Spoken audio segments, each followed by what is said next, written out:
What's the problem is they need wall from bamboo. The government not really responsive with that. They just blah blah.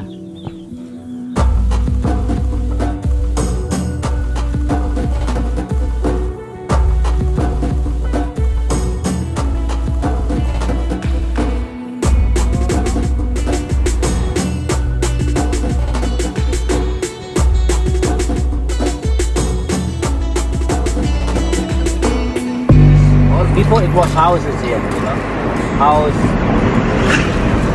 Where do all these people stay now? They stay in the hut sometimes, you know. They make a small hut from the wood, and they put the bamboo and put the simple, you know.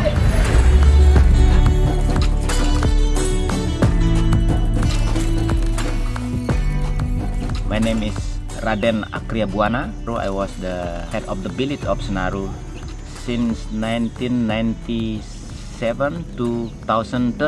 So I was thanks to the people in Senaru who trust me for 14 years to be a leader in Senaru. In the first earthquake on 29 of July, I was stay in the home together with my children, yeah, inside, you know, at coming around 6 o'clock, you know, yeah, when the sun rise, you know. And it was 6.7 scale Richter. We feel like like that, you know. And we suddenly go out, and my wife is like not you know, sarung or something like that. Just go like that, you know. And the children also, we just take and go outside from the house, you know.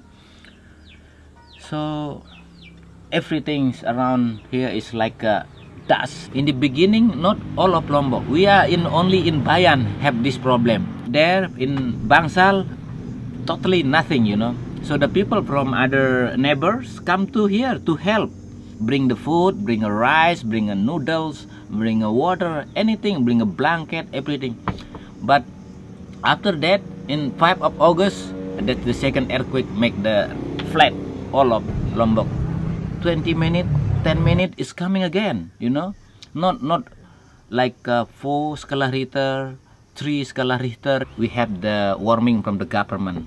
For 1 month, don't stay in the home, yeah. Not stay inside or not stay in a very narrow place, something like that, because or under the tree, something like that, you know. We make a big simple thing, bamboos, and we work together. If they bring 6 noodle, how many people, and we can do together and eat together in the same kitchen and the same place to stay, you know. That's what I do since the earthquake.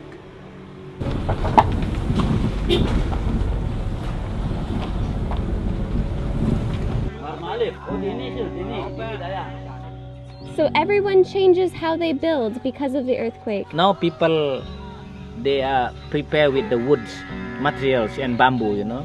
They don't want to use like this brick, you know, cement or something like this. So the people don't have any rule to build, you know, because the people just building, but sometimes they not use the good material. So they just take the wall and put the cement, but they don't understand how to mix the cement with the sand. So now they build with the bamboo and wood.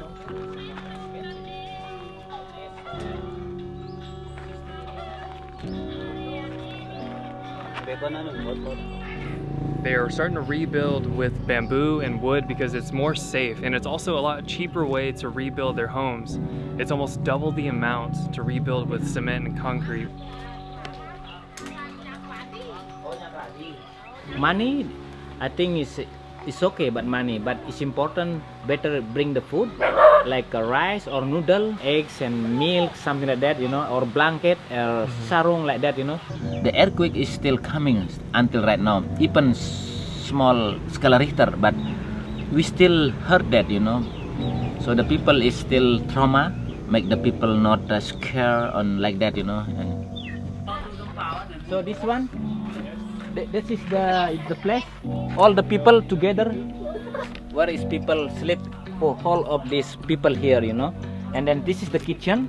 You can see the kitchen. This is a local kitchen for the people cooking, boil the water, vegetable, everything. And then they sleep inside. And then they keep the water here with the plastic, because when the earthquake comes, it's totally no water here.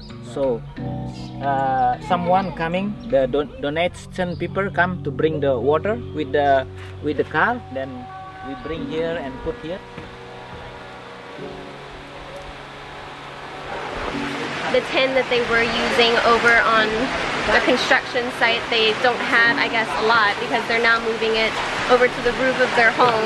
The women are inside right now and they're having to cover it because the rain is just starting to pour down, and when you don't have enough materials, you got to make it work. Yeah, you got to reuse everything that you have. I mean, this is what you have. They only have so much, and yet they're still so nice. This gentleman just asked if we wanted to sit down. This country is so amazing. Their hospitality and their kindness is just so ever fulfilling. No matter if they're in the deepest, darkest days of time.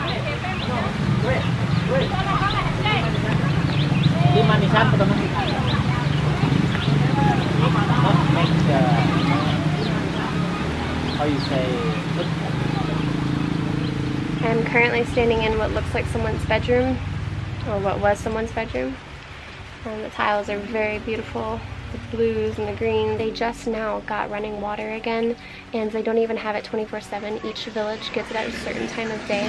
I'm going to show you all the water situation that's going on at a house that is privileged and is getting water. It's filling up right now. We did not know it was about to start filling up.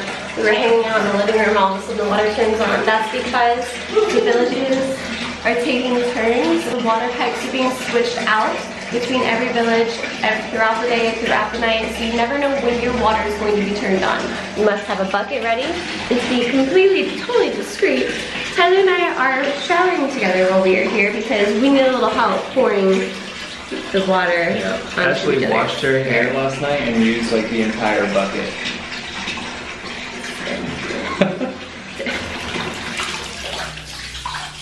Many people you see in the village, they don't have any things to build the house, you know. They just use the material was you know, broken sometime, you know, because the roof sometime they are leaking, and like rain season now.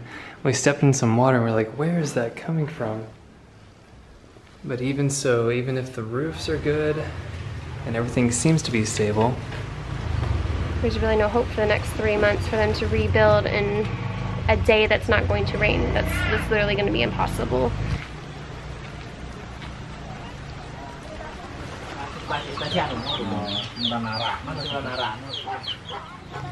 We leave, the rain stops, they go back to work. Terima kasih. Terima kasih. Sampai jumpa lagi. School damage and hospital damage. Only hospital they make you know, camping like that, you know.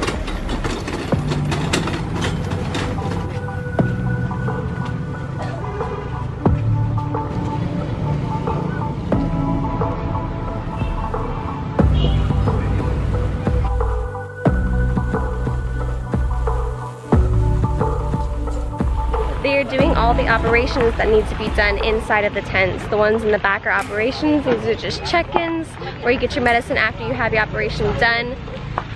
Pregnancies, C-sections, it's all still happening.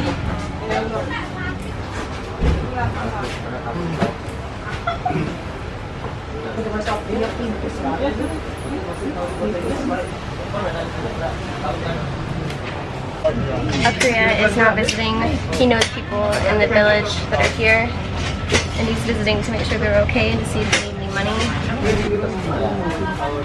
They don't have any like a van or something like that. Yeah. So people just any choice is the situation like this. I'm here with a family from the village Senaru, which is where Akriya is from. Yeah. And we are waiting because all the family has come. Their grandmother is sick. And this is the waiting room right now to wait for someone to see how they're doing. There is no fans in here. It is so hot in here. I cannot even like really make you understand how hot it is. There's not a fan, and it's just black like tents. I mean, it's very hot. And we're drinking hot coffee on top of that. If they have to spend the night, they're going to sleep right here on the floor. They're going to sleep here until she's better or until everyone can go home. It's a custom that the entire family comes if someone is in the hospital ill or sick. Akriya has given some money to the family, and so have I, but it's hard to just walk away because they go back to a very damaged home and now they have a sick family. It's a rough year. It's a rough year for a lot of people around here.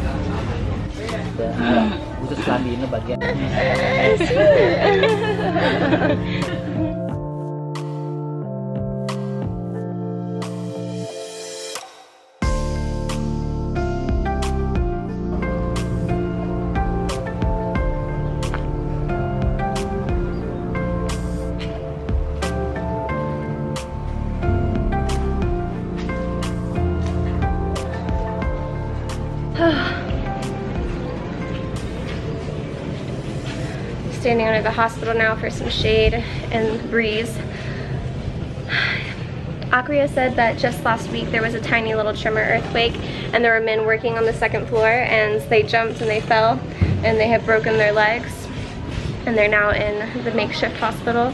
People very scared, you know, they don't want to work because you know, the people need to climb a little bit to the steps. Sometimes if the earthquake's coming and make very heavy sometimes, you know. We just sat for at least 30 minutes and they give you coffee.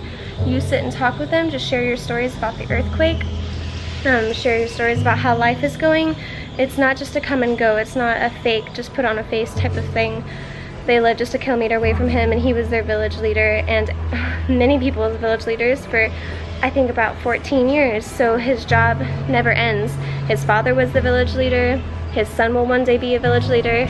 It's a never-ending kindness and he truly has it. Without the journalists, without the technology, maybe the people or the government not see, yeah, this is a really good solution and good way you make news about the earthquake, make the government open the eyes, hear and everything.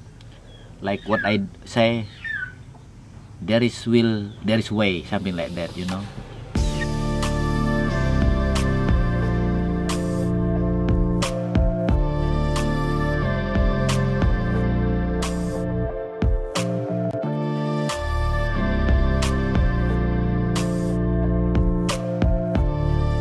These videos would not be possible without our patrons. This week's shout out goes to Blaze Abear. Thank you so much, Blaze.